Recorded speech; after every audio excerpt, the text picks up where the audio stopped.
पूरे पंजाब दे विच अजकल चोणां दा जिहड़ा हैगा माहौल वो 2022 ਦੀਆਂ ਚੋਣਾਂ ਤੋਂ ਪਹਿਲਾਂ ਹੀ ਜਿਹੜਾ ਦੇਖਣ ਨੂੰ ਮਿਲ ਰਿਹਾ ਹੈਗਾ। ਵੱਖ-ਵੱਖ ਸਿਆਸੀ ਪਾਰਟੀਆਂ ਦੇ ਅਹੁਦੇਦਾਰ ਪੂਰੀ ਤਰ੍ਹਾਂ ਸਰਗਰਮ ਨੇ ਆਪੋ ਆਪਣੇ ਹਲਕਿਆਂ ਦੇ ਵਿੱਚ।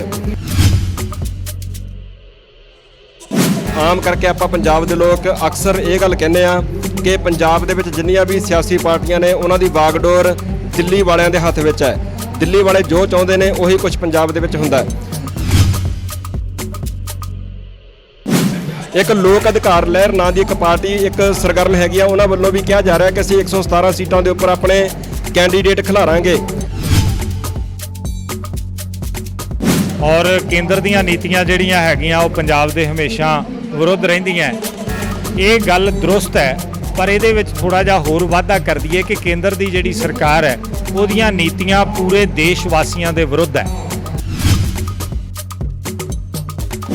ਅੱਜ पूरे देश का किसान सड़कों ते है। ਅੱਜ देश ਦੇ ਵਿੱਚ ਬੇਰੁਜ਼ਗਾਰਾਂ ਨੂੰ ਕੰਮ नहीं मिल रहा, जनतक अदारे वेचे जा रहे ने, देश ਦੀਆਂ ਜਿਹੜੀਆਂ ਜਾਇਦਾਦਾਂ ਨੇ ਉਹ ਵੇਚ ਦਿੱਤੀਆਂ ਗਈਆਂ ਨੇ ਤੇ देश ਦੇ ਸਿਰ ਤੇ 164 ਲੱਖ ਕਰੋੜ ਦਾ ਕਰਜ਼ਾ ਚਾੜ ਦਿੱਤਾ ਗਿਆ। ਇਹੀ ਹਾਲ ਪੰਜਾਬ ਦਾ ਹੈ। ਅੱਜ ਅਕਾਲੀ ਦਲ ਨੇ ਬਸਪਾ ਦੇ ਨਾਲ ਸਮਝੌਤਾ ਕਰ ਲਿਆ। ਸਵਾਲ ਇਹ ਹੈ ਸਾਹਿਬ ਸ਼੍ਰੀ ਕਾਂਸ਼ੀ ਰਾਮ ਜਿਨ੍ਹਾਂ ਲੋਕਾਂ ਦੇ ਖਿਲਾਫ ਲੜਦੇ ਰਹੇ ਤਾਂ ਅੱਜ ਮਾਇਆਵਤੀ ਜੀ ਨੇ ਉੱਥੋਂ ਇੱਕ ਮਿਸ਼ਰਾ ਜੀ ਨੂੰ ਭੇਜ ਕੇ ਕਿਰਤੀ ਲੋਕ ਜਿਹੜੇ ਹੈਗੇ ਆ ਉਹਨਾਂ ਦੀ ਲੋਕਾਂ ਦੀ ਝੋਲੀ 'ਚ ਵੇਚਤੇ। ਤੇ ਤੁਹਾਡਾ ਏਜੰਡਾ ਕੀ ਆ? ਚੋਣ ਏਜੰਡਾ ਕੀ ਹੋਏਗਾ? ਲੋਕਾਂ ਨੂੰ ਕੀ ਦਿਓਗੇ? ਤੁਹਾਨੂੰ ਲੱਗਦਾ ਕਿ ਕੇਂਦਰ ਸਰਕਾਰ ਨੇ ਕੋਈ ਹੱਕ ਹਕੂਕ ਛੱਡੇ ਨੇ ਸਟੇਟ ਦੇ ਵਾਸਤੇ ਜਾਂ ਪੰਜਾਬ ਦੇ ਮੁੱਖ ਮੰਤਰੀ ਦੇ ਵਾਸਤੇ ਵੀ ਉਹ ਆਪਦੀ ਮਰਜ਼ੀ ਨਾਲ ਆਪਣੇ ਸੂਬੇ ਦੇ ਵਿੱਚ ਕੋਈ ਫੈਸਲੇ ਲੈ ਸਕੇ? ਤਕਰੀਬਨ ਤੁਸੀਂ ਦੇਖੋ ਕੇਂਦਰ ਸਰਕਾਰ ਸਾਰਿਆਂ ਦੇ ਹੱਕ ਹਕੂਕ ਖੋ ਕੇ ਮਤਲਬ ਸਾਰਾ ਕੰਟਰੋਲ ਆਪਣੇ ਕੋਲ ਕਰ ਰਿਹਾ ਹੈਗਾ ਕੇਂਦਰ। ਇੱਦਾਂ ਦੇ ਹਾਲਾਤਾਂ ਵਿੱਚ ਤੁਹਾਡਾ ਪੰਜਾਬ ਤੁਸੀਂ ਜਿਹੜਾ ਉਹੀ ਸੰਵਿਧਾਨ ਹੈਗਾ ਭਾਰਤੀ ਸੰਵਿਧਾਨ ਉਹਦੇ ਦਾਇਰੇ ਵਿੱਚ ਰਹਿ ਕੇ ਤੁਸੀਂ ਲੜਦੇ ਹੋ, ਤੁਸੀਂ ਮੁੱਖ ਮੰਤਰੀ ਬਣ ਵੀ ਜਾਂਦੇ ਹੋ ਤਾਂ ਤੁਸੀਂ ਕੀ ਕਰ ਲਓਗੇ? ਕਿਉਂਕਿ ਸਾਰੇ ਹੱਕ ਹਕੂਕ ਉਹ ਆਪਣੇ ਕੋਲ ਰੱਖ ਰਹੇ ਨੇ। ਜੰਮੂ ਕਸ਼ਮੀਰ ਤੁਸੀਂ ਵੱਧ ਅਧਿਕਾਰਾਂ ਦੀ ਗੱਲ ਕਰਦੇ ਸੀਗੇ, ਉਹਨਾਂ ਨੇ ਵੱਧ ਅਧਿਕਾਰ ਜਿਹਨਾਂ ਨੂੰ ਮਿਲੇ ਸੀਗੇ ਜੰਮੂ ਕਸ਼ਮੀਰ ਉਹਨੇ ਉਹ ਵੀ ਖੋਹ ਲਿਆ ਉਹਨਾਂ ਦੇ ਕੋਲੋਂ। ਤੁਸੀਂ ਮੰਗਦੇ ਹੀ ਰਹਿ ਗਏ। ਤੁਸੀਂ ਅੱਜ ਤੱਕ ਮੈਂ ਵੇਖਦਾ ਹੈਗਾ ਕਿ ਇੱਦਾਂ ਦੀਆਂ ਰੰਗ ਦੀਆਂ ਦਰੀਆਂ ਵਿਛਾ ਕੇ ਨਾ ਸੜਕਾਂ ਦੇ ਉੱਪਰ ਹੀ ਮੈਂ ਵੇਖ ਰਿਹਾ 73-74 ਵਰੇ ਹੋ ਗਏ ਮੁਲਕ ਨੂੰ ਆਜ਼ਾਦ ਹੋਇਆ ਨੂੰ। ਅਗਾਂਹ ਵੀ ਤੁਹਾਨੂੰ ਕੀ ਉਮੀਦ ਹੈਗੀ ਆ ਕਿ ਕੇਂਦਰ ਦੇ ਕੋਲੋਂ ਤੁਸੀਂ ਕੀ ਲੈ ਲਓਗੇ? ਤੁਸੀਂ ਦੇਖੋ ਲੋਕਾਂ ਨੇ ਹੀ ਚੁਣੇ ਨਾ ਇਹ ਬੰਦੇ, ਲੋਕਾਂ ਨੇ ਹੀ ਚੁਣਿਆ ਸੀ ਬਾਦਲ ਨੂੰ। ਲੋਕ ਹੀ ਹੁਣ ਆਮ ਆਦਮੀ ਪਾਰਟੀ ਨੂੰ ਸਪੋਰਟ ਕਰਦੇ ਆ, ਲੋਕ ਹੀ ਸਾਰਾ ਕੁਝ ਕਰਦੇ ਆ। ਤੁਹਾਨੂੰ ਲੱਗਦਾ ਨਹੀਂ ਕਿ ਲੋਕਾਂ ਦੀ ਸੋਚ ਨੂੰ ਬਦਲਣ ਦੀ ਲੋੜ ਆ ਪਹਿਲਾਂ? ਔਰ ਲੋਕਾਂ ਦੀ ਜਿਹੜੀ ਸੋਚ ਹੈਗੀ ਆ ਮੈਨੂੰ ਲੱਗਦਾ ਕਿ ਤੁਸੀਂ ਮੁੱਖ ਮੰਤਰੀ ਬਣੇ ਉਸ ਤੋਂ ਬਿਨਾਂ ਵੀ ਬਦਲ ਸਕਦੇ ਆ। ਤੁਹਾਡੇ ਇੱਥੇ ਪਹਿਲਾਂ ਬੜੇ ਜਰਨੈਲ ਹੋਏ ਨੇ, ਸੰਤ ਜਰਨੈਲ ਸਿੰਘ ਖਾਲਸਾ ਭਿੰਡਰਾਂ ਵਾਲੇ ਹੋਏ ਨੇ। ਤੁਸੀਂ ਦੇਖੋ ਲੋਕਾਂ ਦੀ ਸੋਚ ਨੂੰ ਬਦਲਦੇ ਰਹੇ ਨੇ ਉਹ। ਤੁਸੀਂ ਇਲੈਕਸ਼ਨ ਲੜ ਕੇ ਹੀ ਬਦਲ ਸਕੋਗੇ, ਉੱਦਾਂ ਨਹੀਂ ਬਦਲ ਸਕਦੇ। MC ਦੇ ਇਲੈਕਸ਼ਨ ਸੀਗੇ ਜੀ, 500 ਰੁਪਏ ਲੋਕ ਲੈ ਕੇ ਵੋਟ ਪਾਉਂਦੇ ਨੇ। ਸ਼ਰਾਬ ਦੀ ਬੋਤਲ ਤੇ ਲੋਕ ਅੱਜ ਵੀ ਵਿਕਦੇ ਨੇ। ਤੁਸੀਂ ਬਾਦਲਾਂ ਦੀ ਗੱਲ ਕੀਤੀ ਹੈ, ਕਾਂਗਰਸ ਦੀ ਗੱਲ ਕੀਤੀ ਹੈ, ਆਮ ਆਦਮੀ ਪਾਰਟੀ, ਲక్ష్ਮੀ ਕਾਂਤਾ ਚਾਵਲਾ ਨੂੰ ਕੌਣ ਨਹੀਂ ਜਾਣਦਾ? ਪੰਜਾਬ ਦੇ ਲੋਕਾਂ ਦਾ ਦਰਦ ਤੁਸੀਂ ਸਿੱਖ ਹੋ ਸਾਰੇ ਆਪਾਂ। ਤੁਸੀਂ ਦੇਖੋ ਲక్ష్ਮੀ ਕਾਂਤਾ ਚਾਵਲਾ ਜਦੋਂ ਦਰਬਾਰ ਸਾਹਿਬ ਤੇ ਹਮਲਾ ਹੁੰਦਾ ਹੈ ਤੇ ਉਸ ਵੇਲੇ ਲੱਡੂ ਵੰਡਦੀ ਹੈ ਔਰ ਟਰੇ ਦੇ ਵਿੱਚ ਸਿਗਰਟਾਂ ਬੀੜੀਆਂ ਰੱਖ ਕੇ ਤੇ ਉਹ ਪੇਸ਼ ਕਰਦੀ ਹੈ ਫੌਜੀਆਂ ਨੂੰ, ਉਹਦੇ ਪੈਰੀਂ ਹੱਥ ਲਾਉਂਦਾ ਹੈ ਨਾ। ਲੋਕ ਉਹਨਾਂ ਨੂੰ ਸਪੋਰਟ ਕਰਦੇ ਆ। ਲੱਗਦਾ ਤੁਹਾਨੂੰ ਕਿ ਲੋਕ ਇੰਨੇ ਕੁ ਸਿਆਣੇ ਹੈਗੇ ਆ ਕਿ ਸੂਝਵਾਨ ਤੇ ਵਧੀਆ ਪੜ੍ਹੇ ਲਿਖੇ ਜਿਨ੍ਹਾਂ ਲੋਕਾਂ ਨੇ ਪੈਸਾ ਹੀ ਨਹੀਂ ਖਰਚਣਾ ਹੈਗਾ ਉਹਨਾਂ ਨੂੰ ਸਪੋਰਟ ਕਰਨਗੇ, ਵੋਟ ਪਾਉਣਗੇ?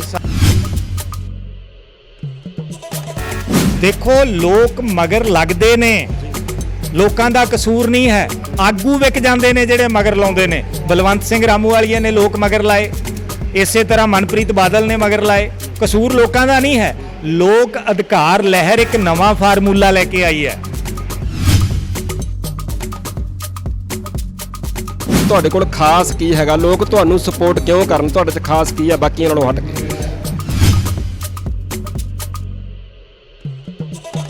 ਸਵਾਗਤ ਹੈ ਦੋਸਤੋ ਤੁਹਾਡਾ। ਮੈਂ ਹਾਂ ਭੁਪਿੰਦਰ ਸਿੰਘ ਸੱਜਣ।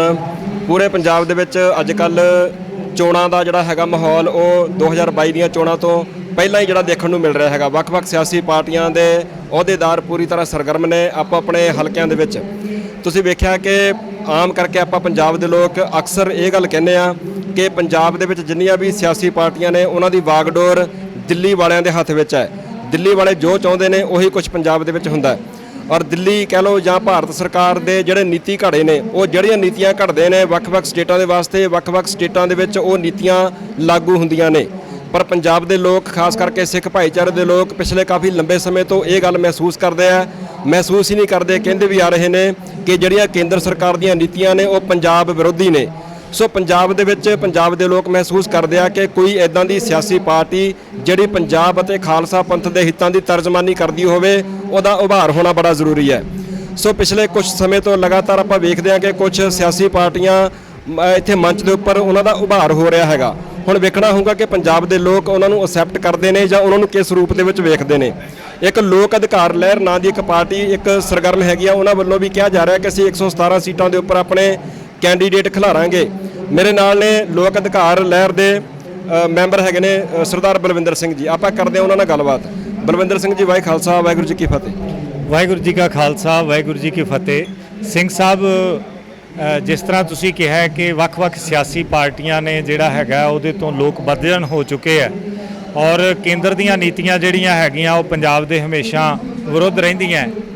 ਇਹ ਗੱਲ ਦਰੁਸਤ ਹੈ, ਪਰ ਇਹਦੇ ਵਿੱਚ ਥੋੜਾ ਜਿਹਾ ਹੋਰ ਵਾਧਾ ਕਰ ਦਈਏ ਕਿ ਕੇਂਦਰ ਦੀ ਜਿਹੜੀ ਸਰਕਾਰ ਹੈ ਉਹਦੀਆਂ ਨੀਤੀਆਂ ਪੂਰੇ ਦੇਸ਼ ਵਾਸੀਆਂ ਦੇ ਵਿਰੁੱਧ ਹੈ।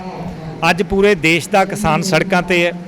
ਅੱਜ ਦੇਸ਼ ਦੇ ਵਿੱਚ ਬੇਰੁਜ਼ਗਾਰਾਂ ਨੂੰ ਕੰਮ ਨਹੀਂ ਮਿਲ ਰਿਹਾ, ਜਨਤਕ ਅਦਾਰੇ ਵੇਚੇ ਜਾ ਰਹੇ ਨੇ, ਦੇਸ਼ ਦੀਆਂ ਜਿਹੜੀਆਂ ਜਾਇਦਾਦਾਂ ਨੇ ਉਹ ਵੇਚ ਦਿੱਤੀਆਂ ਗਈਆਂ ਨੇ ਤੇ ਦੇਸ਼ ਦੇ ਸਿਰ ਤੇ 164 ਲੱਖ ਕਰੋੜ ਦਾ ਕਰਜ਼ਾ ਚਾੜ੍ਹ ਦਿੱਤਾ ਗਿਆ। ਇਹੀ ਹਾਲ ਪੰਜਾਬ ਦਾ ਹੈ। ਦੂਜੀ ਤੁਸੀਂ ਗੱਲ ਕੀਤੀ ਹੈ ਕਿ ਵੋਟਾਂ ਦੇ ਸਮੇਂ ਅਲੱਗ-ਅਲੱਗ ਪਾਰਟੀਆਂ ਦਾ ਉਭਾਰ ਹੁੰਦਾ ਹੈ। ਦੇਖੋ, ਲੋਕ ਅਧਿਕਾਰ ਲਹਿਰ ਕੋਈ ਪੋਲੀਟੀਕਲ ਪਾਰਟੀ ਨਹੀਂ ਹੈ ਔਰ ਇਹ ਰਾਜਸੀ ਲੋਕਾਂ ਦਾ ਇਕੱਠ ਨਹੀਂ ਹੈ। ਲੋਕ ਅਧਿਕਾਰ ਲਹਿਰ ਲੋਕਾਂ ਦਾ ਇਕੱਠ ਹੈ ਤੇ ਇਹ ਇੱਕ ਲਹਿਰ ਹੈ ਜਿਹੜੀ ਲੋਕਾਂ ਨੂੰ ਵੋਟਾਂ ਪ੍ਰਤੀ, ਰਾਜਨੀਤੀ ਪ੍ਰਤੀ ਤੇ ਸਮਾਜਿਕ ਸਰੋਕਾਰਾਂ ਪ੍ਰਤੀ ਜਾਗਰੂਕ ਕਰਦੀ ਹੈ। ਸਮਾਜ ਰਾਜਨੀਤੀ ਤੋਂ ਕਦੇ ਵੱਖ ਨਹੀਂ ਹੋ ਸਕਦਾ, ਭਾਵੇਂ ਕੋਈ ਧਾਰਮਿਕ ਅਦਾਰਾ ਹੋਵੇ, ਭਾਵੇਂ ਕੋਈ ਰਾਜਨੀਤਿਕ ਜਾਂ ਜਨਤਕ ਜਥੇਬੰਦੀ ਹੋਵੇ, ਉਹ ਕਿਸੇ ਨਾ ਕਿਸੇ ਤਰ੍ਹਾਂ ਰਾਜਨੀਤੀ ਦੇ ਨਾਲ ਜੁੜੀ ਹੁੰਦੀ ਹੈ। NGO ਜਿਹੜੇ ਹੈਗੇ ਨੇ ਉਹ ਵੀ ਪੋਲੀਟੀਕਲ ਪਾਰਟੀਆਂ ਦੇ ਨਾਲ ਨਾ ਜੁੜੇ ਹੋਣ ਪਰ ਕਿਸੇ ਨਾ ਕਿਸੇ ਤਰ੍ਹਾਂ ਉਹ ਰਾਜਨੀਤੀ ਨੂੰ ਪ੍ਰਭਾਵਿਤ ਕਰਦੇ ਆ ਤੇ ਉਦੋਂ ਪ੍ਰਭਾਵਿਤ ਹੁੰਦੇ ਆ। ਸੋ ਕਹਿਣ ਦਾ ਭਾਵ ਇਹ ਹੈ ਕਿ ਜਦੋਂ ਸਾਡੇ ਸਾਰੇ ਸਰੋਕਾਰ ਹੈ ਜਿਹੜੇ ਉਹ ਰਾਜਨੀਤੀ ਦੇ ਨਾਲ ਜੁੜੇ ਹੋਏ ਆ, ਭਾਵੇਂ ਐਜੂਕੇਸ਼ਨ ਹੋਵੇ, ਹੈਲਥ ਹੋਵੇ, ਰੁਜ਼ਗਾਰ ਹੋਵੇ, ਸਾਨੂੰ ਥਾਣਿਆਂ 'ਚ ਨਿਆਂ ਦੇਣ ਦਾ ਮਾਮਲਾ ਹੋਵੇ, ਸਾਡਾ ਵਾਤਾਵਰਨ ਹੋਵੇ, ਠੀਕ ਹੈ, ਇਹ ਸਾਰੇ ਫੈਸਲੇ ਜਿਹੜੇ ਆ ਸਰਕਾਰਾਂ ਨੇ ਕਰਨੇ ਹੁੰਦੇ ਆ। ਸੋ ਲੋਕ ਅਧਿਕਾਰ ਲਹਿਰ ਦਾ ਮੰਨਣਾ ਇਹ ਹੈ ਕਿ ਪੂਰੇ ਭਾਰਤ ਦੇ, ਪੂਰੇ ਦੁਨੀਆ ਦੇ ਲੋਕ ਜਿਹੜੇ ਹੈਗੇ ਆ, ਅੱਛੀਆਂ ਸਰਕਾਰਾਂ ਉੱਥੇ ਹੁੰਦੀਆਂ ਜਿੱਥੇ ਲੋਕ ਖੁੱਲ੍ਹ ਕੇ ਰਾਜਨੀਤੀ 'ਚ ਭਾਗ ਲੈਂਦੇ ਆ ਤੇ ਖੁੱਲ੍ਹ ਕੇ ਰਾਜਨੀਤੀ ਦੀ ਗੱਲ ਕਰਦੇ ਆ। ਸੋ ਸਾਡੀ ਸਾਰਿਆਂ ਨੂੰ ਅਪੀਲ ਹੈ ਕਿ ਸਾਨੂੰ ਇਸ ਰਾਜਨੀਤੀ ਨੂੰ ਸਮਝਣਾ ਪਏਗਾ। ਦੋਗਲੀ ਰਾਜਨੀਤੀ ਤੇ ਭ੍ਰਿਸ਼ਟ ਰਾਜਨੀਤਿਕ ਵਿਵਸਥਾ ਹੈ ਜਿਹੜੀ ਉਹ ਅੱਜ ਸੰਕਟ ਬਣੀ ਹੋਈ ਹੈ। ਅੱਜ ਹਰ ਤਰ੍ਹਾਂ ਦੇ ਮਾਫੀਏ ਦੀ ਮਾਂ ਹੈ ਜਿਹੜੀ ਉਹ ਰਾਜਨੀਤਿਕ ਮਾਫੀਆ ਹੈ। ਸੋ ਇਹਨੂੰ ਖਤਮ ਕਰਨ ਵਾਸਤੇ ਜਿੰਨਾ ਚਿਰ ਪੰਜਾਬ ਦੇ ਆਮ ਲੋਕ ਇਕੱਠੇ ਹੋ ਕੇ ਆਪਦੇ ਚੋਂ ਨੁਮਾਇੰਦਾ ਚੁਣਨ ਦੀ ਪਿਰਤ ਦੇਸ਼ ਦੇ ਵਿੱਚ ਨਹੀਂ ਪਾਉਣਗੇ ਜਾਂ ਆਪਦੇ ਸੂਬੇ ਚੋਂ ਮਿਸਾਲ ਪੈਦਾ ਨਹੀਂ ਕਰਨਗੇ ਤਾਂ ਹੁਣ ਸਾਡਾ ਸੂਬਾ ਜਿਹੜਾ ਹੈਗਾ ਉਹ ਬਰਬਾਦ ਹੋ ਚੁੱਕਿਆ। ਸਾਡੇ ਘਰ ਨੂੰ ਅੱਗ ਲੱਗੀ ਹੈ। ਸੋ ਸਾਨੂੰ ਗੁਆਂਢੀਆਂ ਵੱਲ ਨਹੀਂ ਦੇਖਣਾ ਚਾਹੀਦਾ। ਅਸੀਂ ਦਿੱਲੀ ਵੱਲ ਕਿਉਂ ਦੇਖੀਏ, ਅਸੀਂ ਯੂਪੀ ਵੱਲ ਕਿਉਂ ਦੇਖੀਏ, ਠੀਕ ਹੈ। ਅੱਜ ਅਕਾਲੀ ਦਲ ਨੇ ਬਸਪਾ ਦੇ ਨਾਲ ਸਮਝੌਤਾ ਕਰ ਲਿਆ। ਸਵਾਲ ਇਹ ਹੈ, ਸਾਹਿਬ ਸ਼੍ਰੀ ਕਾਂਸ਼ੀ ਰਾਮ ਜਿਨ੍ਹਾਂ ਲੋਕਾਂ ਦੇ ਖਿਲਾਫ ਲੜਦੇ ਰਹੇ ਤਾਂ ਅੱਜ ਮਾਇਆਵਤੀ ਜੀ ਨੇ ਉੱਥੋਂ ਇੱਕ ਮਿਸ਼ਰਾ ਜੀ ਨੂੰ ਭੇਜ ਕੇ ਕਿਰਤੀ ਲੋਕ ਜਿਹੜੇ ਹੈਗੇ ਆ ਉਹਨਾਂ ਦੀ ਲੋਕਾਂ ਦੀ ਝੋਲੀ 'ਚ ਵੇਚਤੇ। ਸੋ ਕਹਿਣ ਦਾ ਭਾਵ ਇਹ ਹੈ ਕਿ ਅਸੀਂ ਬਸਪਾ ਦੇ ਨਾਲ ਜੁੜੇ ਹੋਏ ਜਿੰਨੇ ਵੀ ਸਹਿਰਦ ਆਗੂ ਹੈ ਉਹਨਾਂ ਨੂੰ ਵੀ ਬੇਨਤੀ ਕਰਦੇ ਹਾਂ ਕਿ ਆਓ ਤੁਸੀਂ ਲੋਕਾਂ ਦੀ ਪੱਧਰ ਤੇ ਵਿਚਰੋ ਔਰ ਆਪਾਂ ਕਿਰਤੀਆਂ ਨੂੰ, ਮਜ਼ਦੂਰਾਂ ਨੂੰ, ਕਿਸਾਨਾਂ ਨੂੰ ਅਤੇ ਹਰ ਉਸ ਇਨਸਾਨ ਨੂੰ ਜਿਹੜਾ ਪੰਜਾਬ ਦੀ ਧਰਤੀ ਤੇ ਜਨਮਿਆ ਉਹਨੂੰ ਸਨਮਾਨਿਤ ਜ਼ਿੰਦਗੀ ਦਈਏ ਜਿਹਦਾ ਵਾਅਦਾ ਭਾਰਤ ਦਾ ਸੰਵਿਧਾਨ ਦਾ ਪਹਿਲਾ ਪੰਨਾ ਕਰਦਾ ਹੈ। ਸੋ ਗੁਰੂ ਬਖਸ਼ਿਸ਼ ਕਰੇ, ਅੱਜ ਅਸੀਂ ਇੱਥੇ ਦੁਆਬੇ ਦੀ ਧਰਤੀ ਤੇ ਹੁਸ਼ਿਆਰਪੁਰ ਪਹੁੰਚੇ ਹਾਂ ਔਰ ਅਲੱਗ-ਅਲੱਗ ਵਰਗਾਂ 'ਚੋਂ, ਕਿਸਾਨਾਂ 'ਚੋਂ, ਮਜ਼ਦੂਰ ਜਥੇਬੰਦੀਆਂ 'ਚੋਂ ਅਲੱਗ-ਅਲੱਗ NGOs ਜਿਹੜੇ ਹੈਗੇ ਆ ਉਹ ਇੱਥੇ ਆਏ ਨੇ ਔਰ ਉਹਨਾਂ ਨੇ ਅੱਜ ਹੱਥ ਖੜੇ ਕਰਕੇ ਜਿਹੜਾ ਹੈਗਾ ਇਸ ਗੱਲ ਦੀ ਸਹਿਮਤੀ ਦਿੱਤੀ ਹੈ ਕਿ ਅਸੀਂ ਲੋਕ ਅਧਿਕਾਰ ਲਹਿਰ ਦੇ ਇਸ ਸੰਕਲਪ ਦੇ ਨਾਲ ਜੁੜਾਂਗੇ ਅਤੇ ਆਪਦੇ ਹਲਕੇ 'ਚ 125 ਮੈਂਬਰੀ ਕਮੇਟੀ ਬਣਾਵਾਂਗੇ ਔਰ ਆਪਦਾ ਉਮੀਦਵਾਰ ਖੜਾ ਕਰਾਂਗੇ ਔਰ ਉਸ ਉਮੀਦਵਾਰ ਦਾ ਸਾਰਾ ਇਲੈਕਸ਼ਨ ਜਿਹੜਾ ਹੈਗਾ ਉਹ ਲੋਕ ਲੜਨਗੇ। ਉਹ ਫੰਡ ਨਹੀਂ ਫੜ ਸਕੇਗਾ ਜਿਹੜੀਆਂ ਕਿ ਲੋਕ ਅਧਿਕਾਰ ਲਹਿਰ ਦੀਆਂ ਨੀਤੀਆਂ ਨੇ। ਅੱਛਾ, ਤੁਹਾਡਾ ਏਜੰਡਾ ਕੀ ਆ? ਚੋਣ ਏਜੰਡਾ ਕੀ ਹੋਏਗਾ? ਲੋਕਾਂ ਨੂੰ ਕੀ ਦਿਓਗੇ? ਦੇਖੋ, ਸਭ ਤੋਂ ਪਹਿਲਾਂ ਤਾਂ ਸਨਮਾਨਿਤ ਜ਼ਿੰਦਗੀ ਦਾ ਵਾਅਦਾ ਭਾਰਤ ਦਾ ਸੰਵਿਧਾਨ ਕਰਦਾ ਹੈ।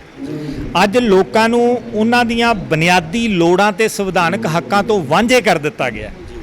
ਅੱਜ ਦੇਸ਼ ਦਾ ਮਜ਼ਦੂਰ, ਕਿਸਾਨ, ਬੇਰੁਜ਼ਗਾਰ, ਵਿਦਿਆਰਥੀ, ਮੁਲਾਜ਼ਮ ਸਾਰੇ ਸੜਕਾਂ ਤੇ ਨੇ। ਸੋ ਸਾਡਾ ਯਤਨ ਜਿਹੜਾ ਹੈਗਾ ਉਹ ਸਭ ਤੋਂ ਪਹਿਲਾ ਯਤਨ ਇਹ ਹੋਏਗਾ ਕਿ ਪੰਜਾਬ ਦੇ ਵਿੱਚ ਭ੍ਰਿਸ਼ਟ ਰਾਜਨੀਤਿਕ ਵਿਵਸਥਾ ਨੂੰ ਬਦਲੀਏ। ਬਦਲਣ ਤੋਂ ਬਾਅਦ ਜਿਹੜਾ ਭ੍ਰਿਸ਼ਟਾਚਾਰ ਮੁਕਤ ਪ੍ਰਸ਼ਾਸਨ ਹੈ ਉਹ ਲੋਕਾਂ ਨੂੰ ਮੁਹੱਈਆ ਕਰਾਈਏ। ਜਿਹੜੇ ਟੈਕਸ ਨੇ ਉਹਨਾਂ ਨੂੰ ਖਜ਼ਾਨੇ 'ਚ ਜਾਣ ਲਾਈਏ। ਇਹਨਾਂ ਵਿਧਾਇਕਾਂ ਦੀਆਂ ਤਨਖਾਹਾਂ ਤੇ ਪੈਨਸ਼ਨਾਂ ਬੰਦ ਕਰੀਏ। ਇੱਕ ਪੈਨਸ਼ਨ ਜਿਹੜੀ ਆ ਉਹ 60 ਸਾਲਾਂ ਬਾਅਦ ਮਿਲਣੀ ਚਾਹੀਦੀ ਹੈ। ਔਰ ਬਾਕੀ ਲੋਕਾਂ ਨਾਲ ਲੋਕ ਅਧਿਕਾਰ ਲਹਿਰ ਦਾ ਵਾਅਦਾ ਹੈ ਕਿ ਜਿਹੜਾ ਭ੍ਰਿਸ਼ਟਾਚਾਰ ਹੈ ਇਹ ਸਟੇਟ ਲਿਸਟ ਹੈ। ਅਸੀਂ ਯਤਨ ਕਰਾਂਗੇ ਕਿ ਵਿਧਾਨ ਸਭਾ ਦੇ ਵਿੱਚ ਜਿਹੜੇ ਨੁਮਾਇੰਦੇ ਤੁਸੀਂ ਚੁਣ ਕੇ ਭੇਜੋਗੇ ਉਹ ਇੱਕ ਮਤਾ ਪਾਸ ਕਰਨ, ਇੱਕ ਕਾਨੂੰਨ ਲੈ ਕੇ ਆਉਣ ਕਿ ਫਾਸਟ ਟਰੈਕ ਅਦਾਲਤਾਂ ਬਣਨ, ਭ੍ਰਿਸ਼ਟਾਚਾਰ ਦੇ ਖਿਲਾਫ ਹਰ ਰੋਜ਼ ਸੁਣਵਾਈ ਹੋਵੇ, 1 ਸਾਲ ਦੇ ਸਮੇਂ ਦੇ ਅੰਦਰ ਮੁਕੱਦਮੇ ਦਾ ਫੈਸਲਾ ਹੋਵੇ ਤੇ ਦੋਸ਼ੀਆਂ ਦੀ ਚੱਲ ਤੇ ਅਚਲ ਜਾਇਦਾਦ ਹੈ ਜਿਹੜੀ ਨਿਲਾਮ ਕਰਕੇ ਸਰਕਾਰੀ ਖਜ਼ਾਨੇ 'ਚ ਪਾਈ ਜਾਵੇ। ਸੋ ਕੱਲ ਜਿਹੜਾ ਲਿਬਰੇਟਾ ਸਕੂਟਰ ਤੇ ਹੁੰਦਾ ਹੈ, ਇੱਕ ਵਿਧਾਇਕ ਚੁਣਿਆ ਜਾਂਦਾ ਹੈ ਜਿਹੜਾ, ਉਸ ਤੋਂ ਬਾਅਦ ਉਹ ਅਰਬਾਂ ਖਰਬਾਂ ਦੀ ਜਾਇਦਾਦ ਦਾ ਮਾਲਕ ਬਣ ਜਾਂਦਾ ਹੈ। ਸੋ ਪੰਜਾਬ ਨੂੰ ਕਾਰਪੋਰੇਟਾਂ ਨੇ ਲੁੱਟਿਆ। ਅੱਜ ਸ਼ਰਾਬ, ਰੇਤਾ, ਬਜਰੀ, ਟਰਾਂਸਪੋਰਟ, ਬਿਜਲੀ ਹਰ ਖੇਤਰ ਦੇ ਵਿੱਚ ਮਾਫੀਆ ਹੈ। ਔਰ ਜਿੰਨੀ ਲੁੱਟ ਕੀਤੀ ਹੈ ਉਹ ਜੇ ਤੁਸੀਂ ਉਹਦੇ ਅੰਕੜੇ ਸਮਝ ਲਓਗੇ ਲੋਕ ਅਧਿਕਾਰ ਲਹਿਰ ਕੋਲੋਂ ਤਾਂ ਤੁਹਾਨੂੰ ਨੀਂਦ ਨਹੀਂ ਆਏਗੀ। ਸੋ 3.25 ਲੱਖ ਕਰੋੜ ਦਾ ਕਰਜ਼ਾ ਜਿਹੜਾ ਪੰਜਾਬ ਦੀ ਆਮਦਨੀ ਤੋਂ 5 ਗੁਣਾ ਜ਼ਿਆਦਾ ਹੈ ਅੱਜ ਸੂਬਾ, ਤੇ ਇਹ ਲੋਕ ਜਿਹੜੇ ਰਾਜਨੀਤੀ ਕਰਨ ਪੰਜਾਬ 'ਚ ਆ ਰਹੇ ਨੇ ਜਾਂ ਕਰ ਰਹੇ ਨੇ। ਕਿੰਨੀ ਹਾਸੋਹੀਣੀ ਗੱਲ ਹੈ ਕਿ ਇੱਕ ਵੱਡੀ ਪਾਰਟੀ ਕਹਿ ਰਹੀ ਹੈ ਕਿ ਅਸੀਂ ਦਲਿਤ ਮੁੱਖ ਮੰਤਰੀ ਦਿਆਂਗੇ, ਇੱਕ ਵੱਡੀ ਪਾਰਟੀ ਕਹਿ ਰਹੀ ਹੈ ਕਿ ਅਸੀਂ ਉਪ ਮੁੱਖ ਮੰਤਰੀ ਦਲਿਤ ਦਿਆਂਗੇ, ਔਰ ਇੱਕ ਪਾਰਟੀ ਜਿਹੜੀ ਆਪਦੇ ਆਪ ਨੂੰ ਮਤਲਬ ਭ੍ਰਿਸ਼ਟਾਚਾਰ ਤੋਂ ਉੱਪਰ ਸਮਝਦੀ ਹੈ ਉਹ ਕਹਿੰਦੀ ਹੈ ਕਿ ਅਸੀਂ ਸਿੱਖ ਮੁੱਖ ਮੰਤਰੀ ਦਿਆਂਗੇ। ਆਮ ਆਦਮੀ ਪਾਰਟੀ ਦੀ ਗੱਲ ਕਰਦੇ। ਬਿਲਕੁਲ। ਸੋ ਕਹਿਣ ਦਾ ਭਾਵ ਇਹ ਹੈ ਕਿ ਸਾਨੂੰ ਇਮਾਨਦਾਰ ਮੁੱਖ ਮੰਤਰੀ ਚਾਹੀਦਾ ਹੈ। ਉਹ ਕਿਸੇ ਵੀ ਧਰਮ ਦਾ ਹੋਵੇ, ਕਿਸੇ ਵੀ ਜਾਤ ਦਾ ਹੋਵੇ, ਇਹ ਸਵਾਲ ਨਹੀਂ ਹੈ। ਸਾਡੀ ਸਮੱਸਿਆ ਬੇਈਮਾਨ ਲੀਡਰਾਂ ਤੋਂ ਹੈ। ਸੋ ਸਾਨੂੰ ਕਿਸੇ ਨੇ ਵੀ ਵਾਅਦਾ ਨਹੀਂ ਕੀਤਾ ਕਿ ਅਸੀਂ ਇੱਕ ਇਮਾਨਦਾਰ, ਸੂਝਵਾਨ, ਜਿਹੜਾ ਕਿ 14-14, 15-15 ਘੰਟੇ ਸੂਬੇ ਦੇ ਲਈ ਕੰਮ ਕਰੇ, ਉਹਦੇ ਕੋਲੇ ਕੋਈ ਵਿਉਂਤਬੰਦੀ ਹੋਵੇ, ਕੋਈ ਵਿਜ਼ਨ ਹੋਵੇ, ਸਾਨੂੰ ਉਹ ਮੁੱਖ ਮੰਤਰੀ ਚਾਹੀਦਾ ਹੈ। ਲੋਕ ਅਧਿਕਾਰ ਲਹਿਰ ਲੋਕਾਂ ਦੇ ਨਾਲ ਵਾਅਦਾ ਕਰਦੀ ਹੈ ਕਿ ਤੁਹਾਨੂੰ ਨਾ ਕੇਵਲ ਮੁੱਖ ਮੰਤਰੀ ਬਲਕਿ ਮੰਤਰੀ ਅਤੇ ਵਿਧਾਇਕ ਵੀ ਉਹ ਦਿੱਤੇ ਜਾਣਗੇ, ਲੋਕਾਂ ਰਾਹੀਂ ਦਿੱਤੇ ਜਾਣਗੇ। ਹਰ ਹਲਕੇ 'ਚੋਂ 125 ਮੈਂਬਰੀ ਸੂਝਵਾਨ ਲੋਕਾਂ ਦੀ ਕਮੇਟੀ ਬਣੇਗੀ ਔਰ ਪਹਿਲਾਂ ਤਰਜੀਹਾਂ ਤੈਅ ਕੀਤੀਆਂ ਜਾਣਗੀਆਂ ਕਿ ਲੋਕਾਂ ਨੂੰ ਕੀ ਚਾਹੀਦਾ। ਅੱਜ ਨੌਕਰ ਤੈਅ ਕਰਦਾ ਮੈਂ ਮਾਲਕ ਨੂੰ ਕੀ ਦੇਣਾ, ਮੈਂ ਖੰਡ ਦਿਉਂ, ਮੈਂ ਪੱਤੀ ਦਿਉਂ। ਲੋਕ ਤੈਅ ਕਰਨ ਕਿ ਸਾਨੂੰ ਕੀ ਚਾਹੀਦਾ। ਸੋ ਲੋਕ ਅਧਿਕਾਰ ਲਹਿਰ ਨੇ ਆਪਣਾ ਮਨੋਰਥ ਪੱਤਰ ਜਾਰੀ ਕੀਤਾ। ਕੱਲ ਲੁਧਿਆਣੇ ਡਾਕਟਰ BR ਅੰਬੇਦਕਰ ਭਵਨ ਦੇ ਵਿੱਚ 60 ਹਲਕਿਆਂ ਤੋਂ ਲੋਕ ਅਧਿਕਾਰ ਲਹਿਰ ਦੇ ਵਲੰਟੀਅਰ ਇਕੱਤਰ ਹੋ ਰਹੇ ਹੈ। ਉੱਥੇ ਪੂਰਾ ਵਿਜ਼ਨ ਜਿਹੜਾ ਹੈਗਾ ਉਹਨਾਂ ਦੇ ਸਾਹਮਣੇ ਰੱਖਿਆ ਜਾਏਗਾ ਕਿ ਆਪਾਂ ਕਿਵੇਂ ਤਿਆਰੀ ਕਰਨੀ ਹੈ। ਉਸ ਤੋਂ 15 ਦਿਨ ਬਾਅਦ ਰਹਿੰਦੇ 57 ਹਲਕਿਆਂ ਦੇ ਵਲੰਟੀਅਰਾਂ ਨੂੰ ਬੁਲਾ ਕੇ ਵਰਕਸ਼ਾਪ ਜਿਹੜੀ ਹੈਗੀ ਆ ਲਾਈ ਜਾਏਗੀ। ਸੋ ਗੁਰੂ ਕਿਰਪਾ ਕਰੇ। ਪੰਜਾਬ ਦੇ ਲੋਕ ਬਹਾਦਰ ਨੇ, ਪੰਜਾਬ ਦੇ ਲੋਕ ਤਬਦੀਲੀ ਦੇ ਵਾਹਕ ਨੇ, ਪੰਜਾਬ ਦੇ ਲੋਕ ਅੱਜ ਹਰ ਪੋਲੀਟੀਕਲ ਪਾਰਟੀ ਤੋਂ ਬਦਜ਼ਨ ਹੋ ਚੁੱਕੇ ਨੇ। ਸੋ ਇੱਥੋਂ ਦੀ ਧਰਤੀ ਦੇ ਲੋਕਾਂ ਨੇ ਪੂਰੀ ਦੁਨੀਆ ਤੇ ਜਾ ਕੇ ਰਾਜ ਕੀਤਾ ਹੈ। ਅੱਜ ਕੈਨੇਡਾ ਦੇ ਵਿੱਚ ਸਾਡੇ ਬੰਦੇ ਜਿਹੜੇ ਪ੍ਰਧਾਨ ਮੰਤਰੀ ਲਈ ਉਮੀਦਵਾਰ ਬਣੇ ਹੋਏ ਨੇ। ਇਸੇ ਤਰ੍ਹਾਂ ਇੰਗਲੈਂਡ ਦੇ ਵਿੱਚ, ਇਸੇ ਤਰ੍ਹਾਂ ਅਮਰੀਕਾ ਦੇ ਵਿੱਚ ਉੱਥੋਂ ਦੀ ਸੰਸਦ ਦੇ ਵਿੱਚ ਤੇ ਰਾਜ ਸਭਾਵਾਂ ਦੇ ਵਿੱਚ ਬਹੁਤ ਹੀ ਸੂਝ-ਬੂਝਤਾ ਦੇ ਨਾਲ ਉੱਥੋਂ ਦੇ ਦੇਸ਼ਾਂ ਤੇ ਲੋਕਾਂ ਦੀ ਅਗਵਾਈ ਕਰ ਰਹੇ ਨੇ। ਸੋ ਪੰਜਾਬ ਦੀ ਧਰਤੀ ਦੇ ਉੱਤੇ ਵੀ ਅਸੀਂ NRI ਵੀਰਾਂ ਦੀ ਮਦਦ ਦੇ ਨਾਲ ਤੇ ਇੱਥੇ ਸਥਾਨਕ ਪੰਜਾਬੀਆਂ ਦੇ ਹੌਸਲੇ ਦੇ ਨਾਲ ਇਹ ਪਿਰਤ ਸ਼ੁਰੂ ਕਰਾਂਗੇ ਜਿਹਦਾ ਅਨੁਕਰਨ ਪੂਰਾ ਭਾਰਤ ਦੇਸ਼ ਕਰੇਗਾ। ਅੱਛਾ, ਤੁਹਾਨੂੰ ਲੱਗਦਾ ਕਿ ਕੇਂਦਰ ਸਰਕਾਰ ਨੇ ਕੋਈ ਹੱਕ ਹਕੂਕ ਛੱਡੇ ਨੇ ਸਟੇਟ ਦੇ ਵਾਸਤੇ ਜਾਂ ਪੰਜਾਬ ਦੇ ਮੁੱਖ ਮੰਤਰੀ ਦੇ ਵਾਸਤੇ ਵੀ ਉਹ ਆਪਦੀ ਮਰਜ਼ੀ ਨਾਲ ਆਪਣੇ ਸੂਬੇ ਦੇ ਵਿੱਚ ਕੋਈ ਫੈਸਲੇ ਲੈ ਸਕੇ? ਬਿਲਕੁਲ ਲੱਗਦਾ ਜੀ। ਕਿਹਨੇ ਕਿਹਾ ਸੀਗਾ ਕਿ ਮਤਲਬ ਸਾਰੀਆਂ ਦੀਆਂ ਸਾਰੀਆਂ ਬੱਸਾਂ ਜਿਹੜੀਆਂ ਹੈਗੀਆਂ ਉਹ ਡਿੰਪੇ ਹੋਰਾਂ ਦੀਆਂ ਹੋਣਗੀਆਂ, ਉਹ ਬਾਦਲਾਂ ਦੀਆਂ ਹੋਣਗੀਆਂ, ਉਹ ਬੱਸਾਂ ਕਾਲੋਂ ਵਰਗਿਆਂ ਦੀਆਂ ਹੋਣਗੀਆਂ। ਠੀਕ ਹੈ। ਸੋ ਸਵਾਲ ਇਹ ਹੈ ਕਿ ਰੇਤਾ ਬਜਰੀ ਕੌਣ ਵੇਚ ਰਿਹਾ ਹੈ? ਕੇਂਦਰ ਦੇ ਕੋਲੇ ਜੇ ਸੂਬੇ ਦੇ ਹੱਕ ਗਿਰਵੀ ਰੱਖੇ ਨੇ ਤਾਂ ਕਿਹਨਾਂ ਨੇ ਰੱਖੇ ਨੇ ਜਿਨ੍ਹਾਂ ਨੂੰ ਤੁਸੀਂ ਵੋਟਾਂ ਪਾ ਕੇ ਮੁੱਖ ਮੰਤਰੀ ਬਣਾਇਆ? ਤੁਸੀਂ ਸਭ ਤੋਂ ਪਹਿਲਾਂ ਲੋਕ ਖੁਦ ਮੁਖਤਿਆਰ ਹੋਣ, ਆਪਦਾ ਉਮੀਦਵਾਰ ਚੁਣਨ। ਜਿਹੜਾ ਉਮੀਦਵਾਰ ਖੁਦ ਮੁਖਤਿਆਰ ਹੋਵੇ ਉਹ ਕਿਸੇ ਬਾਦਲ, ਕੈਪਟਨ ਕੇਜਰੀਵਾਲ ਦਾ ਤੋਤਾ ਨਾ ਹੋਵੇ, ਉਹਦੀ ਛਤਰੀ ਤੋਂ ਉੱਡਿਆ ਕਬੂਤਰ ਨਾ ਹੋਵੇ। ਤੁਸੀਂ ਇਹ ਕਰਕੇ ਦੇਖੋ, ਜਦੋਂ ਪੁੱਤ ਸਿਆਣਾ ਹੋਵੇ ਨਾ ਤਾਂ ਬਾਪੂ ਖੁਦ ਮੁਖਤਿਆਰੀ ਆਪੇ ਦੇ ਦਿੰਦਾ ਹੈ। ਨਹੀਂ ਪਰ ਕੇਂਦਰ ਸਰਕਾਰ ਹੁਣ ਤੁਸੀਂ ਦੇਖੋ, ਆਪਾਂ ਇਕੱਲੇ ਪੰਜਾਬ ਦੀ ਨਹੀਂ, ਤੁਸੀਂ ਸ਼ੁਰੂ ਵਿੱਚ ਗੱਲ ਆਖੀ ਸੀ, ਬਾਕੀ ਸਾਰੇ ਸੂਬਿਆਂ ਦੀ ਗੱਲ ਕਰ ਲਓ, ਪੂਰੇ ਦੇਸ਼ ਦੀ ਗੱਲ ਕਰ ਲਓ, ਉਹ ਤਕਰੀਬਨ ਤੁਸੀਂ ਦੇਖੋ ਕੇਂਦਰ ਸਰਕਾਰ ਸਾਰਿਆਂ ਦੇ ਹੱਕ ਹਕੂਕ ਖੋ ਕੇ ਮਤਲਬ ਸਾਰਾ ਕੰਟਰੋਲ ਆਪਣੇ ਕੋਲ ਕਰ ਰਿਹਾ ਹੈਗਾ ਕੇਂਦਰ। ਇਦਾਂ ਦੇ ਹਾਲਾਤਾਂ ਵਿੱਚ ਤੁਹਾਡਾ ਪੰਜਾਬ, ਤੁਸੀਂ ਜਿਹੜਾ ਉਹੀ ਸੰਵਿਧਾਨ ਹੈਗਾ ਭਾਰਤੀ ਸੰਵਿਧਾਨ, ਉਹਦੇ ਦਾਇਰੇ ਵਿੱਚ ਰਹਿ ਕੇ ਤੁਸੀਂ ਲੜਦੇ ਹੋ, ਤੁਸੀਂ ਮੁੱਖ ਮੰਤਰੀ ਬਣ ਵੀ ਜਾਂਦੇ ਹੋ, ਤਾਂ ਤੁਸੀਂ ਕੀ ਕਰ ਲਓਗੇ? ਕਿਉਂਕਿ ਸਾਰੇ ਹੱਕ ਹਕੂਕ ਉਹ ਆਪਣੇ ਕੋਲ ਰੱਖ ਰਹੇ ਨੇ। ਜੰਮੂ ਕਸ਼ਮੀਰ, ਤੁਸੀਂ ਵੱਧ ਅਧਿਕਾਰਾਂ ਦੀ ਗੱਲ ਕਰਦੇ ਸੀਗੇ, ਉਹਨਾਂ ਨੇ ਵੱਧ ਅਧਿਕਾਰ ਜਿਹਨਾਂ ਨੂੰ ਮਿਲੇ ਸੀਗੇ ਜੰਮੂ ਕਸ਼ਮੀਰ, ਉਹਨੇ ਉਹ ਵੀ ਖੋਹ ਲਿਆ ਉਹਨਾਂ ਦੇ ਕੋਲੋਂ। ਤੁਸੀਂ ਮੰਗਦੇ ਹੀ ਰਹਿ ਗਏ। ਤੁਸੀਂ ਅੱਜ ਤੱਕ ਮੈਂ ਵੇਖਦਾ ਹੈਗਾ ਕਿ ਇਦਾਂ ਦੀਆਂ ਰੰਗ ਦੀਆਂ ਦਰੀਆਂ ਵਿਛਾ ਕੇ ਨਾ ਸੜਕਾਂ ਦੇ ਉੱਪਰ ਹੀ ਮੈਂ ਵੇਖ ਰਿਹਾ, 73-74 ਵਰੇ ਹੋ ਗਏ ਮੁਲਕ ਨੂੰ ਆਜ਼ਾਦ ਹੋਇਆ ਨੂੰ। ਅਗਾਂਹ ਵੀ ਤੁਹਾਨੂੰ ਕੀ ਉਮੀਦ ਹੈਗੀ ਆ ਕਿ ਕੇਂਦਰ ਦੇ ਕੋਲੋਂ ਤੁਸੀਂ ਕੀ ਲੈ ਲਓਗੇ? ਦੇਖੋ ਸਿੰਘ ਸਾਹਿਬ, ਸਵਾਲ ਇਹ ਹੈ ਕਿ ਦੇਸ਼ ਲਈ ਅਜਿਹੇ ਹਾਲਾਤ ਕਿੰਨਾ ਲੋਕਾਂ ਨੇ ਪੈਦਾ ਕੀਤੇ, ਉਹਨਾਂ ਲੋਕਾਂ ਨੂੰ ਚੁਣਿਆ ਕਿੰਨਾ ਨੇ?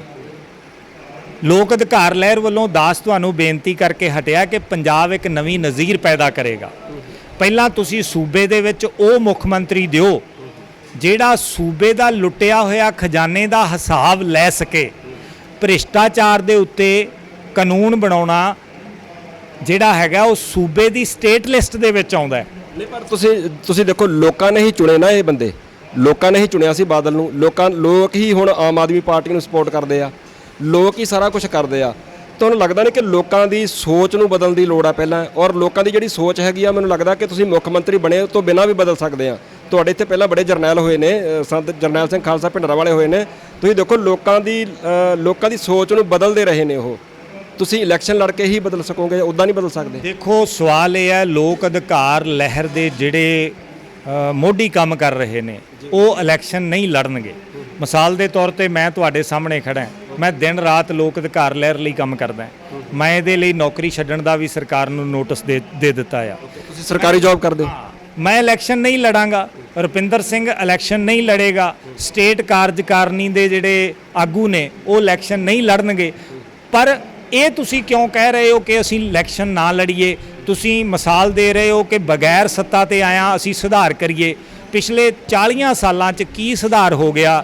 ਅਧਿਆਪਕ ਸੜਕਾਂ ਤੇ ਬੈਠੇ ਰਹੇ, ਐਜੂਕੇਸ਼ਨ ਬੋਰਡ ਪ੍ਰਾਈਵੇਟ ਹੋ ਗਿਆ, ਬਿਜਲੀ ਬੋਰਡ ਦੇ ਮੁਲਾਜ਼ਮ ਇਹ ਦਰੀਆਂ ਵਿਛਾ ਕੇ ਬੈਠੇ ਰਹੇ, ਸਾਰਾ ਬਿਜਲੀ ਬੋਰਡ ਵੇਚ ਦਿੱਤਾ ਗਿਆ। ਇਸੇ ਤਰ੍ਹਾਂ ਬੱਸਾਂ ਸਾਰੀਆਂ ਪ੍ਰਾਈਵੇਟ ਹੋ ਗਈਆਂ ਜਦੋਂ ਕਿ ਰੋਡਵੇਜ਼ ਦੀ ਐਡੀ ਤਕੜੀ ਯੂਨੀਅਨ ਸੀ। ਅੱਜ ਕਿਸਾਨ ਸੜਕਾਂ ਤੇ ਬੈਠਾ ਹੈ। ਗਾਣੇ ਇਹ ਗਾਏ ਜਾ ਰਹੇ ਆ, ਗੀਤ ਇਹ ਗਾਏ ਜਾ ਰਹੇ ਆ ਕਿ ਫਸਲਾਂ ਦੇ ਫੈਸਲੇ ਕਿਸਾਨ ਕਰੂਗਾ। ਤੇ ਫੈਸਲੇ ਹੋਣੇ ਕਿੱਥੇ ਨੇ? ਵਿਧਾਨ ਸਭਾ 'ਚ ਜਾ ਕੇ ਤੇ ਸੰਸਦ 'ਚ ਜਾ ਕੇ। ਸੋ ਅਸੀਂ ਲੋਕਾਂ ਨੂੰ ਭੇਜਾਂਗੇ, ਚੋਰਾਂ ਨੂੰ ਪਾਸੇ ਢਾਵਾਂਗੇ ਤੇ ਜਿਹੜੀਆਂ ਗੱਲਾਂ ਤੁਸੀਂ ਕਰ ਰਹੇ ਹੋ ਉਹ ਆਪਣੇ ਆਪ ਬਦਲ ਜਾਣਗੀਆਂ। ਲੋਕ ਤੁਹਾਨੂੰ ਲੱਗਦਾ ਕਿ ਇੰਨੇ ਕੁ ਅਵੇਅਰ ਹੈਗੇ ਨੇ? ਆ ਪਿੱਛੇ ਇਲੈਕਸ਼ਨ ਹੋ ਕੇ ਹਟਿਆ, ਹੁਣ ਕਈ ਲੋਕਾਂ ਨੇ ਕਹਿਣਾ ਕਿ ਪੱਤਰਕਾਰ ਕਿਦਾਂ ਦੇ ਸਵਾਲ ਕਰੀ ਜਾਂਦਾ, ਪਰ ਹਕੀਕਤ ਹੈ ਆਪਣੇ ਆਸੇ-ਪਾਸੇ ਝਾਤ ਮਾਰ ਕੇ ਵੇਖੀ ਜਾ ਸਕਦੀ ਹੈ। ਐਮਸੀ ਦੇ ਇਲੈਕਸ਼ਨ ਸੀਗੇ ਜੀ, 500 ਰੁਪਏ ਲੋਕ ਲੈ ਕੇ ਵੋਟ ਪਾਉਂਦੇ ਨੇ। ਸ਼ਰਾਬ ਦੀ ਬੋਤਲ ਤੇ ਲੋਕ ਅੱਜ ਵੀ ਵਿਕਦੇ ਨੇ।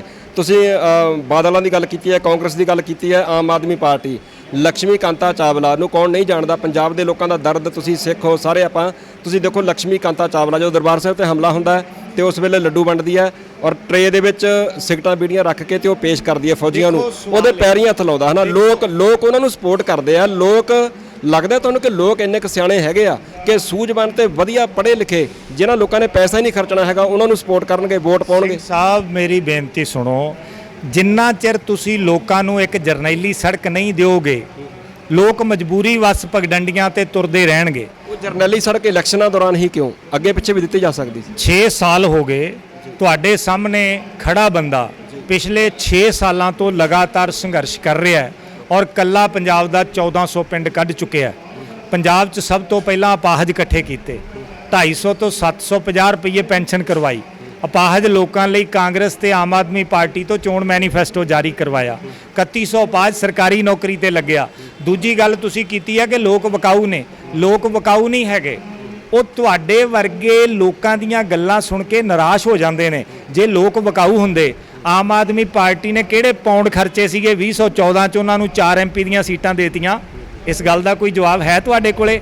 ਵਿਧਾਨ ਸਭਾ ਦੇ ਵਿੱਚ 20 ਵਿਧਾਇਕ ਚਾੜ੍ਹਤੇ, ਉਹਨਾਂ ਦੇ ਪੈਰਾਂ 'ਚ ਜੋੜੇ ਨਹੀਂ ਸੀ, ਮਰੂਤੀ ਕਾਰਾਂ ਨਹੀਂ ਸੀ। ਉਦੋਂ ਬਾਅਦ ਉਹਨਾਂ ਕੋਲੇ ਫਾਰਚੂਨਰਾਂ ਆ ਗਈਆਂ ਤੇ ਬਾਹਰਲੇ ਵਿਦੇਸ਼ੀ ਕੱਪੜੇ ਪਾਉਣ ਲੱਗ ਪਏ ਉਹ ਲੋਕ। ਭਾਈ ਲੋਕ ਵਿਕਾਊ ਨਹੀਂ ਹੈਗੇ। ਵਿਕਾਊ ਨਹੀਂ, ਗੱਲਾਂ 'ਚ ਆ ਜਾਂਦੇ ਆ ਕਹਿ ਲਓ, ਜਾਂ ਗੱਲਾਂ 'ਚ। ਮੈਂ ਅਵੇਅਰਨੈਸ ਦੀ ਗੱਲ ਕਰਦਾ, ਅਵੇਅਰ ਨਹੀਂ ਹੈਗੇ ਲੋਕ ਨਾ, ਤਾਂ ਹੀ ਚਾਹੇ ਗੱਲਾਂ 'ਚ ਆ ਜਾਂਦੇ ਆ, ਚਾਹੇ ਵਿਕ ਜਾਂਦੇ ਆ, ਚਾਹੇ ਸ਼ਰਾਬ, ਚਾਹੇ 500 ਰੁਪਏ, ਚਾਹੇ ਗੱਲਾਂ 'ਚ ਆ ਜਾਂਦੇ, ਕਹ ਲਓ ਜਾਂ ਭਾਵੁਕ ਹੋ ਜਾਂਦੇ ਆ, ਜਜ਼ਬਾਤੀ ਹੋ ਜਾਂਦੇ ਆ। ਲੀਡਰ ਉਹਨਾਂ ਨੂੰ ਜਜ਼ਬਾਤੀ ਕਰਕੇ ਆਪਣੇ ਮਗਰ ਲਾ ਲੈਂਦੇ ਆ ਨਾ, ਲੱਗੇ ਨਾ ਮਗਰ ਲੋਕੀ। ਦੇਖੋ ਲੋਕ ਮਗਰ ਲੱਗਦੇ ਨੇ, ਲੋਕਾਂ ਦਾ ਕਸੂਰ ਨਹੀਂ ਹੈ, ਆਗੂ ਵਿਕ ਜਾਂਦੇ ਨੇ ਜਿਹੜੇ ਮਗਰ ਲਾਉਂਦੇ ਨੇ। ਬਲਵੰਤ ਸਿੰਘ ਰਾਮੂਵਾਲੀਆ ਨੇ ਲੋਕ ਮਗਰ ਲਾਏ, ਇਸੇ ਤਰ੍ਹਾਂ ਮਨਪ੍ਰੀਤ ਬਾਦਲ ਨੇ ਮਗਰ ਲਾਏ। ਕਸੂਰ ਲੋਕਾਂ ਦਾ ਨਹੀਂ ਹੈ। ਲੋਕ ਅਧਿਕਾਰ ਲਹਿਰ ਇੱਕ ਨਵਾਂ ਫਾਰਮੂਲਾ ਲੈ ਕੇ ਆਈ ਹੈ। ਹਰ ਹਲਕੇ ਦੇ ਵਿੱਚ 125 ਮੈਂਬਰੀ ਕਮੇਟੀ ਫੈਸਲਾ ਕਰੇਗੀ ਕਿ ਸਾਡਾ ਉਮੀਦਵਾਰ ਕੌਣ ਹੋਏਗਾ, ਫਿਰ ਉਸ ਦਾ ਇਲੈਕਸ਼ਨ ਖੁਦ ਲੜੇਗੀ। ਅਸੀਂ ਰਾਜਨੀਤਿਕ ਮਾਫੀਏ ਨੂੰ ਤੋੜਨਾ ਹੈ। ਅਰਵਿੰਦ ਕੇਜਰੀਵਾਲ ਉਸੇ ਹੀ ਰਵਾਇਤੀ ਪਾਰਟੀਆਂ ਦਾ ਇੱਕ ਹਿੱਸਾ ਹੈ, ਕਿਉਂਕਿ ਉੱਥੇ ਵੀ ਟਿਕਟ ਦਾ ਫੈਸਲਾ ਉਹ ਕਰਦਾ ਹੈ, ਉਹ ਆਪਦੀ ਛਤਰੀ ਤੋਂ ਕਬੂਤਰ ਉਡਾਉਂਦਾ ਹੈ। ਲੋਕ ਅਧਿਕਾਰ ਲਹਿਰ ਲੋਕਾਂ ਨੂੰ ਇਹ ਬੇਨਤੀ ਕਰ ਰਹੀ ਹੈ ਕਿ ਪਿੰਡ ਨੂੰ ਤੇ ਮਹੱਲੇ ਨੂੰ ਮੋਰਚਾ ਬਣਾ ਲਓ, ਹਲਕੇ ਨੂੰ ਕਿਲ੍ਹਾ ਬਣਾ ਲਓ। ਤੁਹਾਡੇ ਹੁਸ਼ਿਆਰਪੁਰ ਦਾ ਜਿਹੜਾ ਉਮੀਦਵਾਰ ਹੋਏਗਾ, ਠੀਕ ਹੈ, ਉਹ ਉਮੀਦਵਾਰ ਨਵੇਂ ਸ਼ਹਿਰ ਦੇ ਐਮਐਲਏ ਨੂੰ ਨਹੀਂ ਜਾਣਦਾ ਹੋਏਗਾ, ਜਿਹੜਾ ਐਮਐਲਏ ਉੱਥੇ ਹੋਏਗਾ ਉਹ ਜਲੰਧਰ ਦੇ ਨੂੰ ਨਹੀਂ ਜਾਣਦਾ ਹੋਏਗਾ, ਔਰ ਲੋਕਾਂ ਦਾ ਕੁੰਡਾ ਹੋਏਗਾ 125 ਲੋਕਾਂ ਦਾ, ਕਿਉਂਕਿ ਉਹ ਕਿਸੇ ਤੋਂ ਫੰਡ ਨਹੀਂ ਫੜ ਸਕਦਾ। ਲੋਕ ਉਹਦੀ ਇਲੈਕਸ਼ਨ ਲੜਨਗੇ। ਕਿਰਦਾਰ ਘੜਨਾ ਪਏਗਾ ਤੁਹਾਨੂੰ, ਜਿਹਨੇ ਤੁਹਾਡੇ ਬੱਚਿਆਂ ਦੀ ਤਕਦੀਰ ਲਿਖਣੀ ਹੈ। ਸੋ ਸਵਾਲ ਇਹ ਹੈ ਕਿ ਕੀ ਤੁਹਾਡੇ ਕਹਿਣ ਮੁਤਾਬਕ ਸਾਨੂੰ ਇਹ ਯਤਨ ਨਹੀਂ ਕਰਨਾ ਚਾਹੀਦਾ? ਲੋਕ ਅਧਿਕਾਰ ਲਹਿਰ ਲੋਕਾਂ ਨੂੰ ਉਹ ਜਰਨੈਲੀ ਸੜਕ ਦੇਵੇਗੀ ਪੰਜਾਬੀਆਂ ਨੂੰ, ਜਿਹਦੇ ਪੰਧ ਹੀ ਉਹ ਬਣਨਗੇ, ਲੋਕ ਹੀ ਉਹ ਸੜਕ ਬਣਾਉਣਗੇ ਔਰ ਉਹਦੇ ਤੇ ਸ਼ਾਨ ਨਾਲ ਚੱਲਣਗੇ। ਆਪਦਾ ਕੁਝ ਹੋਰ ਪਾਰਟੀਆਂ ਨੇ, ਜਿੱਦਾਂ ਜੈ ਜਵਾਨ ਜੈ ਕਿਸਾਨ ਪਾਰਟੀ ਵਾਲੇ ਨੌਜਵਾਨ ਹੋ ਗਏ, ਮੈਂ ਉਹਨਾਂ ਚੋਂ ਕੁਝ ਸੱਜਣਾਂ ਨੂੰ ਇੰਟਰਵਿਊ ਵੀ ਕੀਤਾ 2-4 ਵਾਰੀ। ਉਹ ਵੀ ਨੌਜਵਾਨ ਬੜੇ ਇਦਾਂ ਹੈਗੇ ਤੁਹਾਡੇ ਵਾਂਗੂ ਸਾਰੂ ਸੋਚ ਰੱਖਦੇ ਆ, ਉਹ ਵੀ ਜੋਸ਼ ਵੀ ਹੈਗਾ, ਉਤਸ਼ਾਹ ਵੀ ਹੈਗਾ, ਉਹ ਵੀ ਚਾਹੁੰਦੇ ਆ ਕਿ ਆਪਾਂ ਕੁਝ ਬਦਲਣਾ ਚਾਹੁੰਦੇ ਆ। ਉਹ ਵੀ ਇਹ ਗੱਲ ਕਹਿੰਦੇ ਕਿ ਆਪਾਂ 117 ਸੀਟਾਂ ਦੇ ਉੱਪਰ ਚੋਣਾਂ ਲੜਾਂਗੇ। ਮੈਂ ਉਹਨਾਂ ਨੂੰ ਇਹ ਗੱਲ ਕਹਿਣਾ ਹੁੰਦਾ ਕਿ ਜਿਹੜੀਆਂ ਹੋਰ ਤੁਹਾਡੇ ਵਰਗੇ ਸੱਜਣ ਹੈਗੇ ਨੇ, ਤੁਸੀਂ ਉਹਨਾਂ ਦੇ ਨਾਲ ਟਾਈ ਅਪ ਹੁੰਦੇ ਹੋ, ਇੱਦਾਂ ਤੁਸੀਂ ਉਹਨਾਂ ਧਿਰਾਂ ਦੇ ਨਾਲ ਜਾਂ ਹੋਰ ਜਿਹੜੇ ਹਮਖਿਆਲੀ ਹੈਗੇ ਨੇ ਉਹਨਾਂ ਨਾਲ ਸੰਪਰਕ ਕਰ ਰਹੇ ਹੋ? ਦੇਖੋ, ਤੁਸੀਂ ਬੜਾ ਸੋਹਣਾ ਸਵਾਲ ਕੀਤਾ ਹੈ। ਅਸੀਂ ਸਾਰਿਆਂ ਦੇ ਨਾਲ ਹੀ ਸੰਪਰਕ 'ਚ ਹਾਂ, ਸਾਰਿਆਂ ਦੀ ਇੱਜ਼ਤ ਕਰਦੇ ਹਾਂ, ਪਰ ਲੋਕ ਅਧਿਕਾਰ ਲਹਿਰ ਦਾ ਇੱਕੋ ਫਾਰਮੂਲਾ ਹੈ ਕਿ ਹਰ ਹਲਕੇ ਦੇ ਲੋਕਾਂ ਨੂੰ ਨੁਮਾਇੰਦਾ ਚੁਣਨ ਦੀ ਜਿਹੜੀ ਹੈਗੀ ਹੈ ਉਹ ਹੱਕ ਦਿੱਤਾ ਜਾਵੇ, ਉਹ ਖੁਦਮੁਖਤਿਆਰੀ ਦਿੱਤੀ ਜਾਵੇ। ਖੁਦਮੁਖਤਿਆਰੀ ਦੀ ਗੱਲ ਇੱਥੋਂ ਸ਼ੁਰੂ ਹੋਣੀ ਹੈ। ਭਾਵੇਂ ਕੈਪਟਨ ਚੰਨਣ ਸਿੰਘ ਹੈ, ਭਾਵੇਂ ਆ ਕਿਸਾਨ ਮਜ਼ਦੂਰ ਯੂਨੀਅਨ ਹੈ, ਭਾਵੇਂ ਕੋਈ ਹੋਰ ਪਾਰਟੀ ਹੈ, ਅਸੀਂ ਸਾਰਿਆਂ ਨੂੰ ਇਹ ਗੱਲ ਕਹਿੰਦੇ ਆ ਤੇ ਜਿਹੜੇ ਵੀ ਇਹਦੇ ਨਾਲ ਸਹਿਮਤ ਹੋਣਗੇ ਅਸੀਂ ਉਹਨਾਂ ਦੇ ਨਾਲ ਖੜੇ ਹੋਵਾਂਗੇ। ਬਹੁਤ ਬਹੁਤ ਧੰਨਵਾਦ। ਇੱਕ ਆਮ ਲੋਕਾਂ ਨੂੰ, ਪੰਜਾਬ ਦੇ ਆਮ ਲੋਕਾਂ ਨੂੰ ਕੁਝ ਨਾ ਕੁਝ ਜ਼ਰੂਰ ਕਹਿ ਕੇ ਜਾਓ ਕਿ ਜ਼ਰੂਰ ਦੱਸੋ ਕਿ ਤੁਹਾਡੇ ਕੋਲ ਖਾਸ ਕੀ ਹੈਗਾ, ਲੋਕ ਤੁਹਾਨੂੰ ਸਪੋਰਟ ਕਿਉਂ ਕਰਨ, ਤੁਹਾਡੇ 'ਚ ਖਾਸ ਕੀ ਹੈ ਬਾਕੀਆਂ ਨਾਲੋਂ ਹਟ ਕੇ? ਦੇਖੋ, ਅਸੀਂ ਲੋਕਾਂ ਨੂੰ ਇਹ ਬੇਨਤੀ ਕਰਦੇ ਹਾਂ ਕਿ ਸਾਰੇ ਲੀਡਰਾਂ ਤੇ ਭਰੋਸਾ ਛੱਡ ਦਿਓ, ਪੰਜਾਬੀਓ ਖੁਦ ਤੇ ਭਰੋਸਾ ਕਰੋ, ਠੀਕ ਹੈ, ਆਪ ਲੜਾਈ ਲੜੋ। ਜੇ ਤੁਸੀਂ ਉੱਠੋਗੇ ਪੰਜਾਬ ਬਚ ਜਾਊਗਾ। ਇਹ ਕਿਸੇ ਪੋਲੀਟੀਕਲ ਪਾਰਟੀ ਨੇ ਤੇ ਕਿਸੇ ਨਵਜੋਤ ਨੇ ਤੇ ਪ੍ਰਗਟ ਨੇ ਨਹੀਂ ਬਚਾਉਣਾ। ਵਾਹਿਗੁਰੂ ਜੀ ਕਾ ਖਾਲਸਾ, ਵਾਹਿਗੁਰੂ ਜੀ ਕੀ ਫਤਿਹ। ਸੋ ਦਰਸ਼ਕੋ, ਤੁਸੀਂ ਦੇਖਿਆ ਭਾਈ ਸਾਹਿਬ ਨੇ ਗੱਲ ਕੀਤੀ ਆ ਕਿ ਜਿਹੜੇ ਆਮ ਲੋਕ ਹੈਗੇ ਨੇ, ਅਸੀਂ ਉਹਨਾਂ ਨੂੰ ਚਾਹੁੰਦੇ ਆ ਕਿ ਲੋਕ ਖੁਦ ਮੁਖਤਿਆਰ ਹੋਣ, ਲੋਕ ਆਪਣੇ ਆਗੂ ਆਪ ਚੁਣਨ। ਇਹਨਾਂ ਦਾ ਕਹਿਣਾ ਹੈਗਾ ਕਿ ਆਪਾਂ 117 ਸੀਟਾਂ ਦੇ ਉੱਪਰ ਚੋਣਾਂ ਲੜਾਂਗੇ। ਪੰਜਾਬ ਦੇ ਜਿਹੜੇ ਮਾੜੇ ਹਾਲਾਤ ਹੁੰਦੇ ਜਾ ਰਹੇ ਨੇ ਲਗਾਤਾਰ ਦਿਨੋਂ ਦਿਨ, ਪੰਜਾਬ ਦਾ ਪਾਣੀ, ਪੰਜਾਬ ਦੀ ਆਬੋ ਹਵਾ, ਪੰਜਾਬ ਦੀ ਧਰਤੀ ਪੋਲਿਊਟ ਹੁੰਦੀ ਜਾ ਰਹੀ ਹੈ। ਸੋ ਜਿਵੇਂ ਹੋਰ ਬਹੁਤ ਸਾਰੇ ਲੋਕ ਕਹਿ ਰਹੇ ਹੈਗੇ, ਇਦਾਂ ਹੀ ਇਹਨਾਂ ਦਾ ਵੀ ਕਹਿਣਾ ਹੈਗਾ ਕਿ ਆਪਾਂ 117 ਸੀਟਾਂ ਦੇ ਉੱਪਰ ਚੋਣਾਂ ਲੜਾਂਗੇ। ਬਾਕੀ ਇੱਥੋਂ ਦੇ ਲੋਕਾਂ ਨੇ ਵੇਖਣਾ ਹੈਗਾ, ਇੱਥੋਂ ਦੇ ਲੋਕਾਂ ਨੇ ਫੈਸਲਾ ਕਰਨਾ ਕਿ ਉਹਨਾਂ ਨੇ ਲੋਕਾਂ ਨੇ, ਪੰਜਾਬ ਦੇ ਲੋਕਾਂ ਨੇ ਕਿਹਨਾਂ ਲੋਕਾਂ ਦੇ ਉੱਪਰ ਯਕੀਨ ਕਰਨਾ ਹੈ। ਜ਼ਰੂਰ ਕਮੈਂਟ ਕਰਕੇ ਦੱਸਿਓ ਵੀਰ ਹੋਰਾਂ ਨੇ ਜਿਹੜੀਆਂ ਗੱਲਾਂ ਕੀਤੀਆਂ ਨੇ, ਕੀ ਤੁਹਾਨੂੰ ਇਹਨਾਂ ਦੀਆਂ ਗੱਲਾਂ ਦੇ ਉੱਪਰ ਤੁਹਾਡਾ ਭਰੋਸਾ ਵੱਜਦਾ ਹੈ ਜਾਂ ਨਹੀਂ। ਬਹੁਤ ਬਹੁਤ ਧੰਨਵਾਦ ਜੀ।